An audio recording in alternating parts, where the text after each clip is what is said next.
Beginning with Mr. Vincent, how are you? I'm fine. You're well? Yes, I'm well. Okay. Yeah. There is someone who's getting you for the first time. They just want to know who's Vincent.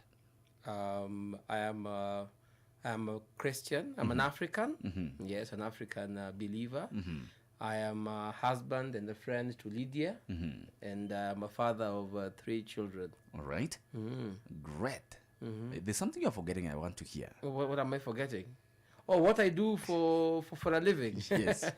Yeah, I'm with my wife here. We are both of us directors and shareholders of the business.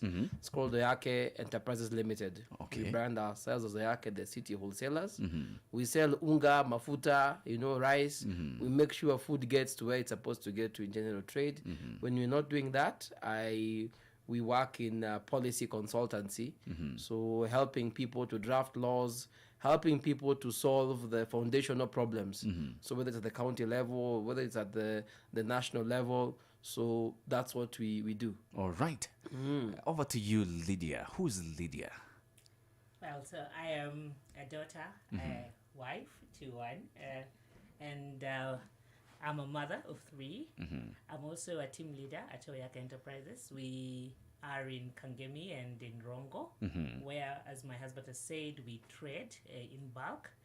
I also support him in Wazo Africa, which is our policy consultancy firm. We actively work there to solve societal problems by looking through the various policy gaps and legal needs that they may have. So, but Vincent largely does that, and he trains and leads and consults in that sense. And also, I am a summiter. I actually hike as well in Mount Kenya. So that is exciting. And I'm, also curious about what more I could do with my life. You want to think of Mount Everest, right? No, not Everest. It is way too expensive, and Yes. but I would want to go for Kilimanjaro next year. So All let's right. see. Yeah. Great. All right. Now, how is it? How does it feel running a business together as a family? Over to you, Vincent. How does it feel? How is it for you? One, I'd say that it's an interesting space. Actually, just yesterday we talked about it. We always talk about stuff, so you gave us some of your talking points. We were looking at what makes family business unique, and I think I was just scribbling down some notes and saying, I believe families are like the best teams in the world. Okay. Because other teams, you have an option of exit, you Yes. choose, you apply, you come in, you have a contract. Family, it's just there. Okay. I mean, and marriage as a team of 2, if the smallest team of 2, it's an amazing team. So can you imagine building an organization with the best team on earth? Yes. So that's what I would think about it in terms of that. That's how for me it feels like. So then we have interesting opportunities like the way God says, let's give man a helper, isn't it? So we are helpers, we are helpmates. All right. So imagine we are not just helping each other out at home, we are also helping each other out at work. Wow. As opposed to a space where maybe in the morning you part ways and then you come back and meet in the evening. Yes. For us, we help each other out at home and we help each other out at work. Okay. Oh, great. And is it even easy working with your wife? Is Doing it the same thing? easy? Yes. Maybe I'd twist that question and ask, when we ask that question, Yes. so are you saying that you are finding it troublesome to live with your best friend?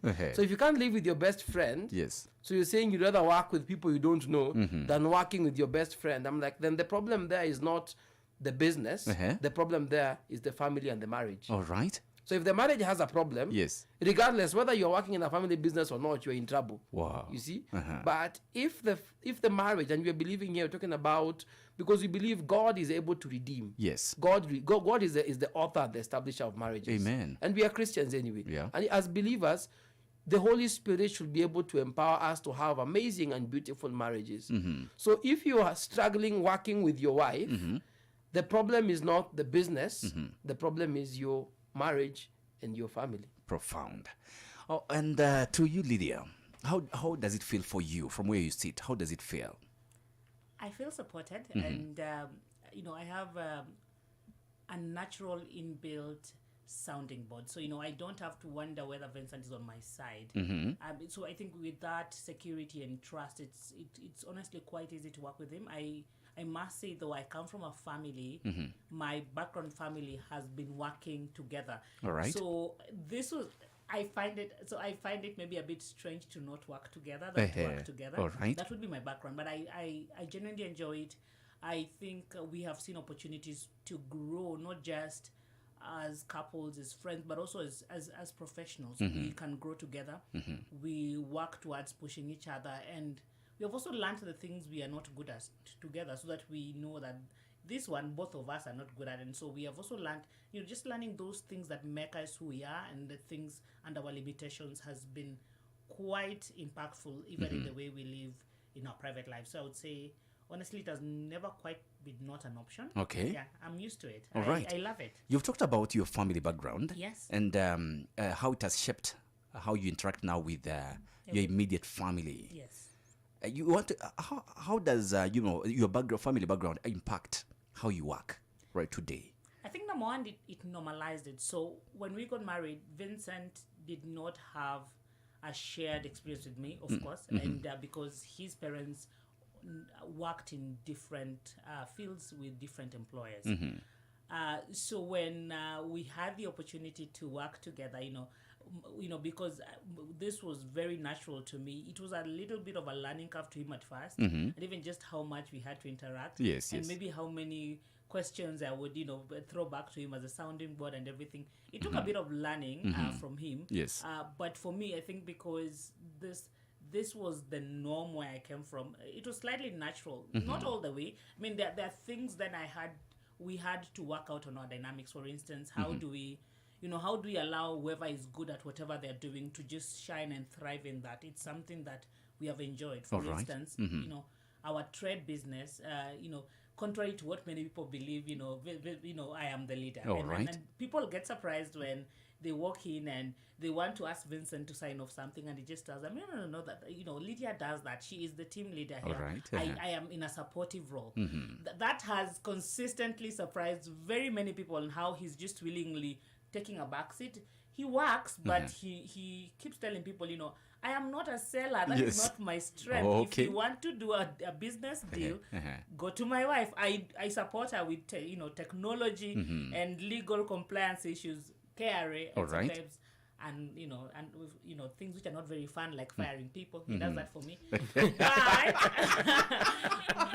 I day-to-day operational issues, everybody knows it. I know it. I am the leader there. So in that sense, I share that. And, and so that was a surprise for maybe also both of us, because largely, chairmen in families tend to be the husband, even when you can sort of tell that the lady is the stronger leader, in that space. So that has been a unique thing to learn, but we like it. So the same way, he's the lead consultant. We refer to him with any words or work. Oh, great. Yeah. And for how long have you been married?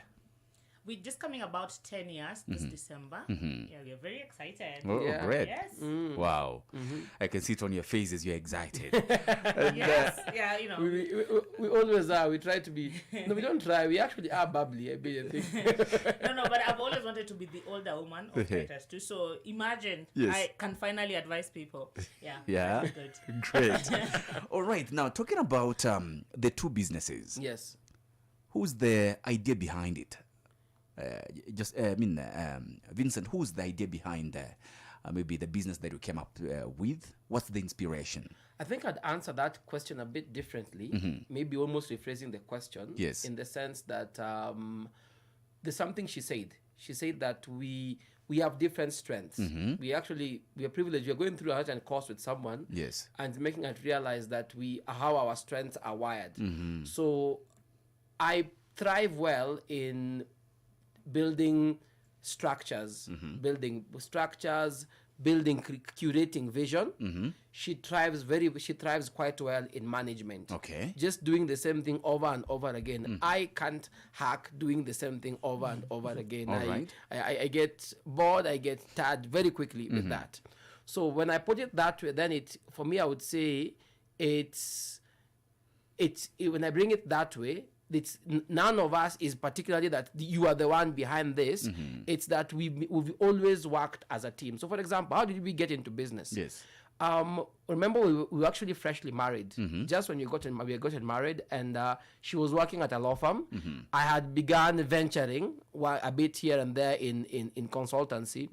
And why she went into family business work was because we said, you can work at a law firm, but that is someone's business. Or your parents also have a business and we see they're having challenges. So we said, why don't you go there give yourself some time and see whether you can help out your parents, because what's the point of helping a business out there when your business in here is not working? Yes. Then at some point we said, because that meant at that time that we used to stay in Nairobi and she had to travel to Western Kenya, and my work was taking me to Northern Kenya. So we were always meeting over the weekend, leaving on Mondays. And one day in the car, we just said, how we prayed that we had a business, in Nairobi, so that we could just be able to live together. And God answered that prayer. So if I bring it out that way, I begin realizing the things we have gotten into, it's not that any one of us sat down and crafted something and said, hey, let us go do this. It was in our experience of life and godliness and faith, and God answering prayers, which we didn't even fast that He hold hands. No. Yes. We just mentioned it. And then somebody goes and tells her parents there's somebody selling a business somewhere. And one thing leads to another, and before we know it, we are told, oh, guys, you are now in charge of this. So it's not a matter of forcing down a throat of... No. It's as you're experiencing God. Because again, I have to differ. The point of view we are starting from is we believe we are speaking to people who are Christians. Yes. And so in your journey of faith, in your journey of faith with God, we expect you to have figured out a way where you can hear God. And God's also hearing you. Right. So some of the things you desire, you may just mention them and say, hey, God, like Farah said, we desire to have a business in Nairobi. And that is a prayer God picked, and He answered it even before we said amen. Okay. Now, to you, Lydia, why is it important for families to work together, maybe business-wise? Why is it important? Are there advantages? Well, I think, as Vincent has just mentioned, that number one, if you have that opportunity, because again, we believe that God does provide for His people in the ways He deems best. So if God makes that provision for you, number one, I mean, I do appreciate that not everybody will get an opportunity to work with their spouse, which is okay. But if you get an opportunity to work with your spouse, your sibling, I mean, family businesses could literally be, your grandmother. I mean, it may not so much be in Kenya, but I think in the Asian community in Kenya, but largely in other bigger economies, we have businesses that span generations. When you look at that, then in that sense, it's just an opportunity for a family to, beyond being connected by blood, to go ahead and be connected by other things. Businesses do make a difference.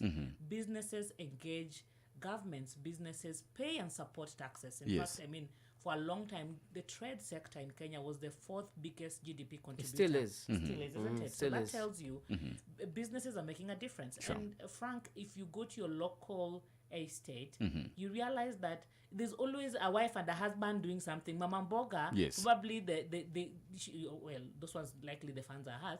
But mostly kiosks, you find that maybe the husband is working somewhere and is churning the money to the local kiosk. So you find that we have a lot of iterations of family businesses in this country, actually. And this number one, why is it important for families to work together? Because Frank, honestly, we do make a difference economically. Yes. Now, I'm living even just spiritually or whatever. When you look at our country, it has been built on the backbone of families working, either in farms, as farmers, either as teachers. How many couples did you know who are teaching schools? Many, Frank? Either as now businesses, just local businesses. And so when you think about it that way, we have a huge transformational role we could play. Number two, why families ought to work together, honestly, if you get the opportunity, it's a great way to get to know one another and maybe build a legacy that your family could carry on. In places like the US, we know Chick-fil-A has been a family-owned business for about 65 plus years. This is a huge thing that, when your son or daughter is born in, they can come and already get a vision that was set by their grandfather and they're just carrying it on. That kind of longevity, the advantage of that is that you find that the grandchildren don't have to struggle with the foundational issues the parents or the grandparents and even just add something on values, very, very key. Yes. That you see, when people come together in the corporate in the corporate structure, one of the reasons why corporate structure struggles is because you have people with varying values coming together. Because people are coming from whichever, whether in terms of faith, in terms of exposure. Yes. So you're having a thief, a what, sometimes, and all, of course, and good people as well. So organizations struggle. That's why you find that many corporate organizations, they have to work hard to craft a vision, and they must put a statement out there about these are our values. Yes. They are saying these are our values. For most of them, it's aspirational, because 90% of people in that place may not be ascribing to those values that you're seeing on the wall. But when you're coming together as a family, and let me even move a notch higher and say a Christian family, for example. Yeah. One of the things which is eliminated is the trust deficit. Because you see, I trust my wife. So when we are doing, for example, in our business, when we are both signatories, Yes. I don't counter check what she does. I don't. All right. In fact, it doesn't even cross my mind that go and counter check what Lydia does. The same way, I don't counter check her life. I don't counter check her phone. I don't counter check her because I trust her. So it's built on mutual trust. You see, because the family, you see, remember I told you that the family is the best team? Yes. Because if you look at the covenants that people make when they're starting a marriage, till death do us part. Yes. That is the best team on that. This is a team that these two people are willing to die for each other. That's like the best team ever. Yes. So it means you are building on that foundation, that strong foundation you're building on it. So it means in terms of values, Yes. once we agree on something, it comes up. But the other bit also I would bring out is that we've come to learn when you're a family business, there's an empathy and compassion you start having. Because, for example, if I was just a single man Yes. who is out there, and then a lady comes and tells me, I'm feeling sick this month, next month. After 3 months, I'd be like, you are sick every month. But you see, because I have my wife, Yes. I understand that, you can actually have a time in the month where things are not working quite well.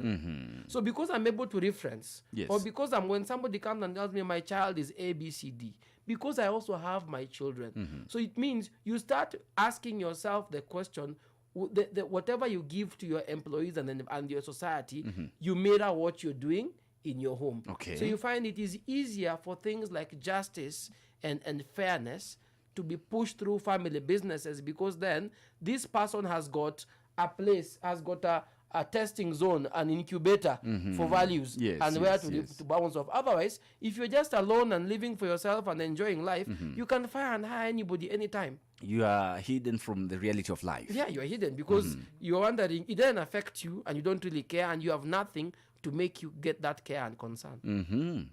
All right. I don't know if, Lydia, you got some more points to add maybe on the... On the family? Yes. Yes, I mean, I would also say that because you have more, you go beyond your relationship, I think sometimes it can be a bonding glue. You know, All right. I mean, sometimes families may go through challenges, and I'm not saying that, because you have a business, let's just stay together. But sometimes the more invested you are in a place, Frank, the more you want to water that place. Yes, yes. You keep watering where you are. Yeah, sure. So because you're working more and more with the people, with your family, it's likely that also you will tend to see a lot of things you could work on. You'd want to celebrate more with these people you're working with. So I would say that it's a great opportunity to honestly. It also gives you a great opportunity as a family to deeply work on your relationships. All right. And even as I think about that, and I want to now refer to multi-generational business, family businesses, people who have gone beyond just a first or second generation. We've seen unique opportunities within our family to also come together, the grandparents coming together now, not only just thinking about how we are surviving for ourselves, but for them, they're asking themselves, how do we make this thing last for their grandchildren? Yes. So beyond just survival and making money, the issue of legacy, the story, that concern has started coming up. And I think, Frank, it's a great opportunity when, as a young parent, I'm having to ask myself of the legacy I want to pass on, not only to my children, but my grandchildren. Right. I think that at our age, sometimes grandchildren seem like they're so far. But because we are dealing with our parents who are seeing their grandchildren, we sort of are forced to think in that way as well. All right. And we found that very useful. Okay. So that's what I would say. Okay, there is the point you've brought up the point of multi-generational, maybe to transcend generations. Yes. I don't know, is there something you're doing maybe to have the business mindset instilled in your children? Is this something you are considering? At the moment, no, they're quite young. We're just raising them up and trying to be faithful. Yes. Of course, we hope to be, we are stewards for a little while and then we release them into the world. So that's what we are working on. But if they would ever want to work with us and we are telling them this is a possibility, you can work with us. Yes. We would like to start working along with them. I must confess, Frank, that I started working in our business quite young. I think we were 7 or 8 and we were sent to the bank. So we basically were apprenticed. And while that may not be the reality right now here in Nairobi, we take them to work once in a while and we tell them this is what we do and this is how we influence. And we'd like to support you. Not necessarily even in the business that we do today, but if they want to have a different iteration of a business, we think that we are supporting ourselves to get to a place where we can tell apart a good business idea. We can at least support them within the processes and the things they need to think about. Yes. And then hopefully we can also be angel investors with them as our parents were to us. It's something we are very passionate about, and not just for our children. We genuinely hope that God giving us an opportunity, like, when you're 45 or 50, to be proper angel investors of other people, not just venture capitalists, which is basically giving funds and maybe checking your business structures. But beyond that, be people who are interested in values, interested in causes. Some businesses and non-profits need to be done not because of money but because of the impact they're gonna bring to society. So we hope to do that not only for our children, honestly, but God's call in our lives is beyond our 3 children. We want to influence this generation and the next to come, to see the tools God has put in their hands to influence the world for him. So all right. that's what we would be thinking about, whether it's our children or other people. But for our children, honestly, at this point, we just want to be faithful stewards. We want them to figure out what they enjoy to do, and whatever that is, we will support them. But if they want to join us, we will definitely be nudging them gently, the same way we were, encouraged very, very gently to consider that as a path as well. All right. Over to you, Vincent. I don't know, there is, have you ever had the challenge of maybe from the extended family, the challenge of maybe your cousins, maybe your brothers, or maybe your close friends wanting you to maybe hire them? And how did you deal with it? Yeah, it is, and it's actually, and when answering that, I'll also answer something in addition to what she's mentioned. We have been led by, one of the ways God has led us is into being very professional in how we run our business. Yes. Being just very professional in how we run our business. And so one of the things we realize is that we separate welfare from business. Okay. So that welfare is welfare. Welfare is you need help. Yes. Just because you need help does not mean I have to employ you. So in terms of employment, we employ competitively. Yes. Okay. So you want to get a job, you're a relative or not, there's a process. We actually even have a form. You sign up on the link. We weigh you against other people so that we would not bypass somebody who is giving us better skill just to give you an opportunity because you're a family member. Okay. Because we feel that would not be fair to the business. Remember, the business is a person. It's like a baby, So supposing your mother is hungry and you have a bottle of milk, what would you give your mother or your baby? You get that analogy? Yeah, I get you. Yeah, that's the kind of analogy you're having. I don't get that analogy. No. Who would you give it to? Yeah, actually, you give the baby because your You give mother is the an baby. adult. Yeah. She can survive. She can survive a bit more. As in, No, I'm that asking meant- because I don't know. It wouldn't be a question for mommies. Just Yeah. so you know. Yeah. I mean, Yes, that yes. probably Oh, should for say mommies, it it would not be a- No, it wouldn't be a question. it I'm would be just obvious. I went like, what do you mean? But it's all right. Yeah. I probably I wouldn't have thought about it. My mom wouldn't even have asked me for it, honestly. So it yeah, didn't- but maybe you dads. get so the That's whole the idea analogy. is we set up a system that we have to get the most competent people for the job. All right. And of course, we've learned that from her parents, who is actually, they're my parents anyway. Yeah. So from our parents, just learning that is a mistake, because the problem then becomes, if you want to help a family, what is the problem with a family member? They have a need. The need is what? It's financial. Yes. So if it's financial, let me sort you out financially. But then remember, also as Christians, at the end of the day, God is the provider of daily bread. I am not your provider of daily bread. Yes. I can never be. Okay. So just because maybe you're a family member and you seem to be having a business that's working out, does not mean then you are positioned to solve all manner of problems in your community. It may not be possible. Okay. Because once you compromise the values, you compromise on the quality of the team members of your business, you're not slippery slope. And by the way, for us, we've realized the hardest thing in our business is building a reliable team. Okay. Because money you can borrow. People normally say, oh, the problem with the business is capital. For us, we feel capital is problem number 2. Yes. Because capital you can get from the bank, you can get from a venture capitalist. Yes. But good people, where do you get good people?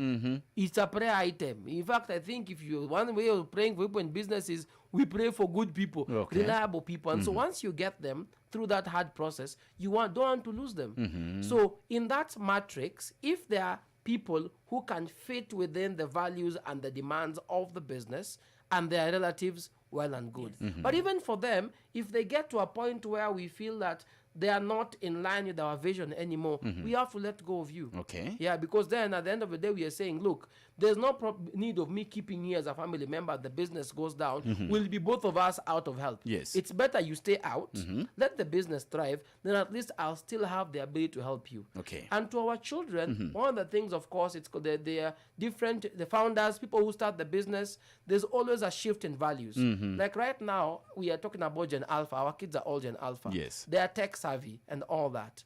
The way they will approach work when they start working may be different from how we are working. So one of the things we are trying to do is we are working hard to build a culture and a system that would make us competitive employers 20 years to come. Right. So that when our son is 25 and he's looking at the job offers on the table, there is Equity Bank, there's Naivas, and there's Oyake. So he has to ask himself, by the way, he must see Oyake as a competitive employer who can be able to match Equity Bank. And then even say, surely, both of these employers are competent, but this one is even family. So you see, not that you're telling him, you come down in terms of standards to our level, because then that's where young people, second generation, third generation, they start struggling. Yes. Because they're like, this business and the way it is structured. So we are working hard to just build a system and a way of working and an environment of working that we will be competent employers on the market. All right. You've talked about the challenge that comes with hiring maybe family members, with close friends, and you've talked about capital. Are there some other maybe challenges you have maybe family businesses face? One, I would say, because we run businesses professionally, I would say the challenges that family businesses face are the challenges all businesses face. Okay. So at the end of the day, while you are foundationally, the ownership is the family, the running is just business. Okay. We are selling unga, mafuta. We are competing with everybody who is selling maize flour and wheat flour in the market. So in terms of the challenges of getting capital, that's a challenge. I won't say it's a challenge, it's a foundational issue, because I believe when you're starting a business, source of capital is a very, very important question. Yes. Is it savings? Or for us, for example, because we had our parents, they were able to guarantee us to get some lines of credit from some people. So you must figure out how you're going to get your startup capital. And even as you move along, you must be able to figure out how you're going to grow your capital. Is it by reinvesting your profit, for example? That is number one. Number two, are there other opportunities? Because once a business starts getting turnover, you can be able to access loans from the bank, or some kind of things. Or do you get to a space where you're asking yourself, do you want to invite other people? Do you want to sell a stake?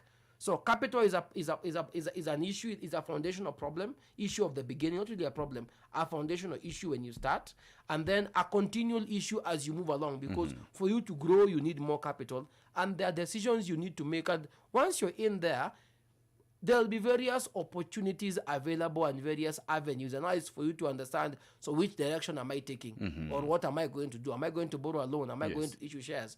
And if it grows big enough, You may even decide to Look for list an yourself IPO. on the Nairobi Stock Exchange.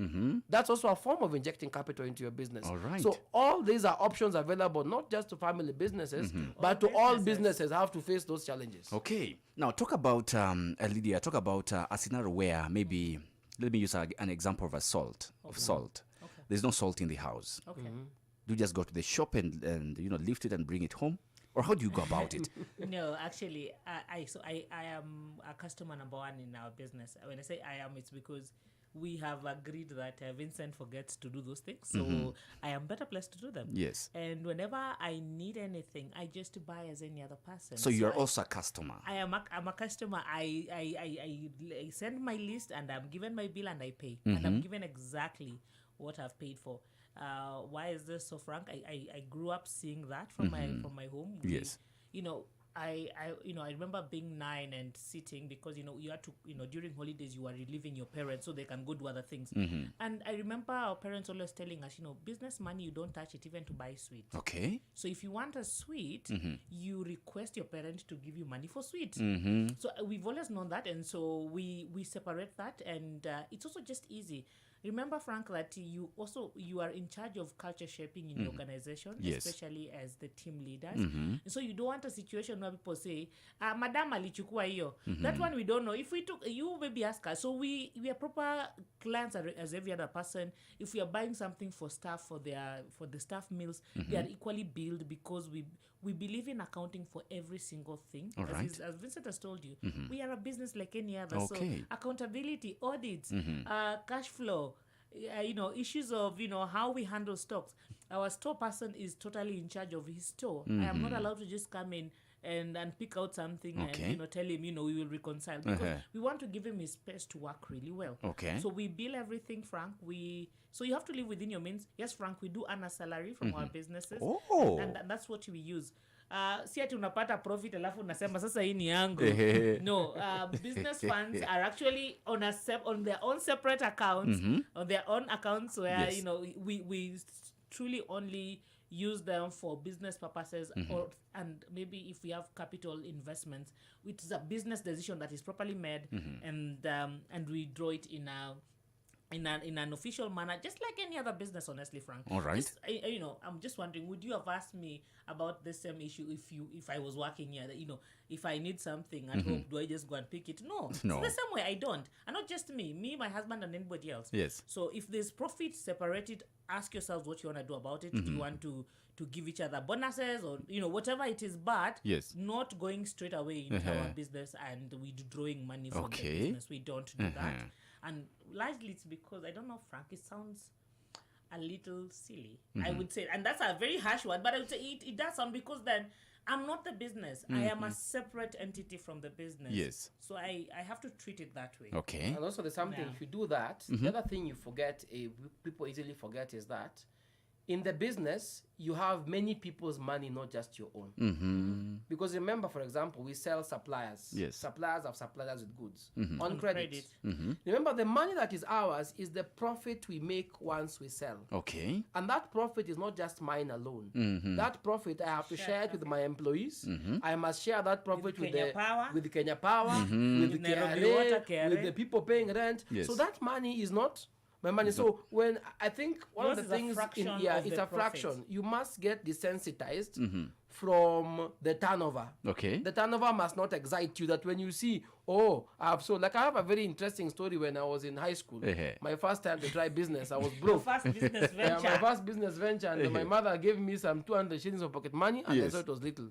I had debts. I don't know, I had debts when I was in high You high knew, school. but I had not a story again. for today. But then I told myself, so let me buy biscuits so that I can sell. So I bought biscuits, and the box came with 250 biscuits. So I said, I have 50 or more. So once I sell, in my mind, I'm thinking I'll sell and sell and sell. Yes. So I remember when I got to school, I was so hungry. So first of all, I said, I'm so hungry. I said, let me just eat the profit. It's the profit. So I ate 50 biscuits. Okay. Then I got a customer, I sold 10 biscuits. I told myself, let me eat some 5 to congratulate myself because now if you do your business like that, thank God that happened to me when I was in Form 2. Yes. Is in Form 1. If you do that in your life today, I can assure you, you will be in big trouble. Okay. Because this money, this profit, so first of all, you must be careful not to squander your capital. Don't squander the credit lines people have given you because they've given you goods out of trust. So that is one. All right. But then number 2, on a bigger scale, is remembering that this profit margin, you make 20 shillings a bill. That 20 bob has very many stakeholders. Probably our share in there is 3 shillings. Okay. So that is your, you see, and that's why you have to keep it in your mind. Yes. So that's why I'm saying you must learn as a person in business, don't get excited by turnover. That a customer has paid you, Yes. you've seen some big money coming in. Don't get excited because your money in there is very tiny. Okay. All right. I don't know. You've talked about someone maybe having to take money from the shop or even stock for use. Would you talk about maybe have you ever found yourself in a situation where your money, you maybe accidentally got your money into the business? How is that accidental? Maybe Would you there's give me some a scenario, like when so? you have maybe a till and you happen to have to mix your money, personal money, Or like a with the till, business okay. money. So I don't think a till might be the issue. So Frank, paying for expenses, I think I would respond to that in that specific Yes. way.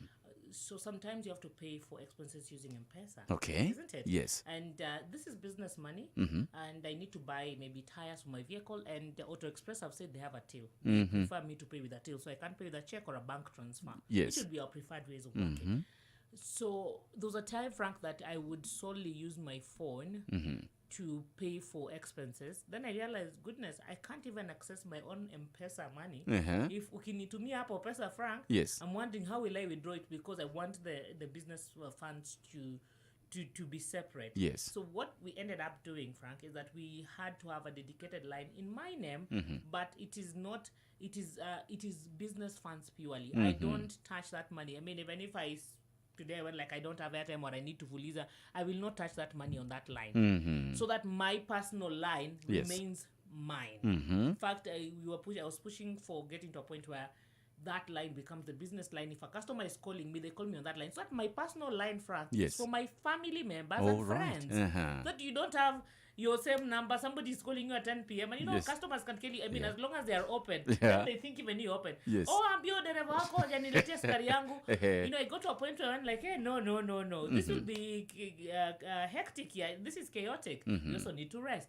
So consistently reviewing our lives, Frank, looking at how we can continue to honestly demarcate in the independence of the business with our personal lives. I think that is something I must speak to concerning family businesses. It's a problem we may have, Frank. We sometimes allow work to overrun us. Okay. Because we can be having a business decision conversation at 10 p.m. in our bed because surely it was urgent. We need to decide by tomorrow. Yes. So I would say those are some of the two small issues that we have to consistently work at.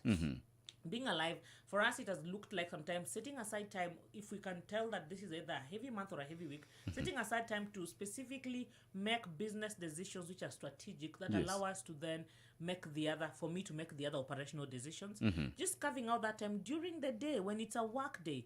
So like, this for us, Frank, is work because we are hoping as we speak and give insights to other Kenyans, they can pick up a nugget or two. And they, partnering with God, they can make a difference. So we have consistently shifted, defining our closing time, defining our opening time, Frank. Okay. Releasing those keys to other people. So let me tell you, Frank, as business owners, it can be hectic. There's a time when you're the one opening, you're the one closing. So if the business is very good that day, you can close at 10 p.m. because when you're an owner of business, you can just continue. But you have an employee who wants to go home. So defining that, asking our employees to check us, telling them that these are the work hours that are acceptable. Anything beyond that, would want you to tell us why we are going beyond those hours. Those things have been helpful so that also we can be present parents, Yes. present lovers here, present daughters and sons. You know, businesses can overrun your life, Frank. So I would say Yes. that the demarcation is not just for your money. It is, for me, actually, the bigger fight is for your time, Time. Frank. This is Time, idolatry. yeah. Vincent told me, you know, a friend told him that is just business idolatry. When you know, business is the one thing you lay your life down. You know the way you say we lay our crowns before. So for business we do anything, anything, Frank. Hata Sunday customer akisema nimpeleke kitu and they were Yes. supposed to go to church. Oh no, tutakufungulia after lunch. Not that, but I'm just saying, Yes. be clear on what you want. It's okay. We found that our greatest challenge is to honestly work towards away from business idolatry. And from me, I keep on saying I'm a recovering workaholic, Frank. If motherhood didn't come, honestly, I Yes. don't know, my hours can be crazy. Okay. So I love how God also gives me people to need me, and so I have to go home. I have to remind myself that I need to, you know, water our relationship. And so, Frank, that I would say is the biggest challenge that we've continually worked around, because again, every season is different. Some seasons will just need you to put in 11 hours. You Yes. cannot help it. But so then, are you ensuring that when you can put in 6 hours, then you do so? Or 11 hours are just 11 hours, whether or not it is Christmas, or Yes. you know. So defining that, I believe, Frank, that also even kiosks can have this separation. I genuinely think this is a message for everybody. Yeah. Because when God created the world in 7 days and introduced the rhythm of rest then work, it was not just for farmers who are, the Jews were really farmers. Yeah. It was really for everybody. It Yes. is for me, it's for you. So again, I find a challenge when I read my Bible. You know, I ask myself, you know, what would that look like for Lydia in working with my businesses as a young mom? What would that look like for my husband here? What would that look like for Frank? I mean, I Yes. think it's for everybody. How do we interpret what the Bible requires of us to come back and then have it make sense for us? Because these are things which are good. Rest is good. Sure. You know, rhythms are good. Taking time to be with your family, not just for funerals, is good. Yeah. We need to do all these things. We need to plant into, you know, build into a local church. We need to go out there and find what fun things we can do as adults. Go for Like, Bible study. go Yes. for Party Bible group. study, go for hiking for me. He cycles. The thing is, what makes you think beyond the work that we do to earn money? All right. Go figure it out. You know, be involved in your children's school programs. You know, parents need to do that. And as business people are especially challenged because we can easily work longer than expected. So those would be my thoughts, Frank. Honestly, I think God is growing us and walking in wisdom, learning from older people. Yes. Learning from our churches, but really personally, coming back into a personal space and asking ourselves, what does that look like for me? Yes. God, what are you telling me to do today? What does that sound like? You know, is today a busy day? Can I slow down? Can I play with my child today? Because I can tell today is not too busy. No, those are the flexibilities we have. Okay. Yes, that's what I would say. All right. Talk about 10%. Talk about that is giving. Yes. Wow, that's a big one. Of course, one, we give. We are givers. Yes. The scripture calls us to be generous. Sure. And we give out of our income. Yes, we give out of our income. Yes. But beyond giving out of our income personally as a family, one of the spaces we are working towards is being what you call a redemptive business. So that we can figure out how can we fund causes. Okay. So it's a work in progress. One, it's a new idea. Yes. We met some Christian business South people in South Africa. Africa, and they shocked us, and they realized, oh, by the way, kumbe business is a mission ground for God, and we were seeing different. And not just for praying and discipling your people, Yes. but for using your money to push causes. I think in Societal Kenya, impact. That is something we are not fully into. You know, we are, I mean, even in church when people talk about business people, sorry for cutting you, my dear. What happens that we largely talk about, you know, so how do we pray? How am I a Christian at work? But, you know, now we are business owners. You see, then the question is not necessarily how am I a Christian at work, but Yes. how do we use our influence, our income? Because money, Frank, answers many things. Book of Isaiah answers all Answer things. all things actually. So imagine we are trying to imagine a situation where we can grow in our giving, our structured giving. We really love institutional ministries for us. We want to support causes which are long term. We can see that they will outlive us, they will outgrow our children. We want to partner with such people, and so we are continually always asking ourselves, you know, where else can we see and how can we grow this? So we are trusting that as our profits grow, Frank, Yes. that we can actually define an amount of money that we will consistently give towards. If we had time, So we'd have beyond let you know 10%. that we are also recovering because COVID hit Yeah, us. COVID shock, So we are recovering from that. But I think just bring For the redemptive. the redemptive thing is you need to be redemptive as a business in right. what you do, but how you also treat your redemptive in how you spend your profits. All right. I think our time is pretty much well spent. We have less than 2 minutes to, and you can see there is a lot of wisdom oozing out. I think we can always create some time later, That's okay. maybe in the month or in future. We can create time so that we can come to exhaust almost everything. There's some feedback here. Good morning, team. Curious to know your sense of trust building blocks that has brought you this far. There is one of our listeners. This is Salano. Praise God, Frank. Elliot Juma from Kangemi. Please help me the contacts of the advisors. I need them to help in my business. Alan praying for marriage restoration. Thank you so much. And there is a lot more messages coming in. But in the interest of time, because we have less than a minute, in 10 seconds, Lydia, what's your parting shot? I think partner with God, partner with your person, or Yes. partners, people call them. And honestly, dream big. We can change the world in whichever spaces we are in. You know, with God, with the people He's put with us, with our children. Let's dream big. I think Kenya will be changed by families that are out there seeking solutions. We are big on that. We want to trust in that. And we thank you for the opportunity to sit down with us. You're welcome. And a shout out to Rachel, who recommended us. She's a dear friend. Yeah. I told him I only said yes because of Rachel. All right. Yes. The listener in Kangemi, we are at Kangemi. Just ask where Oyake is, you will find us. That's one. But secondly, I would say that entrepreneurship is a mission. Employment is a mission. The big question is, what is God calling you to do? So you have to figure out how is God leading you. So figure out how God talks to you, and whether He leads you to employment, because the book of Proverbs says that, you know, the one who is faithful will be rewarded, or He leads you to entrepreneurship. He will guide you through it. God bless all of you. All right. Thank you so much. You wanted to send some salam, I don't know. No.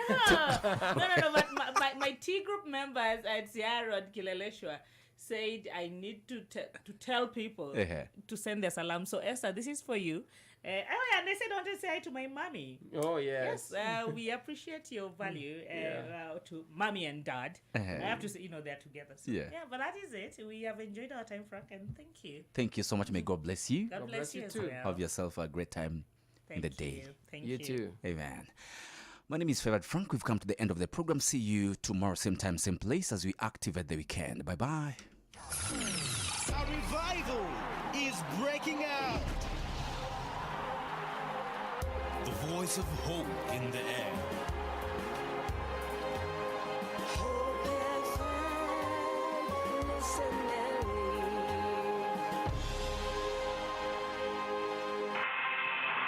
News on the go with Gloria Musimbi. Good morning. President William Ruto is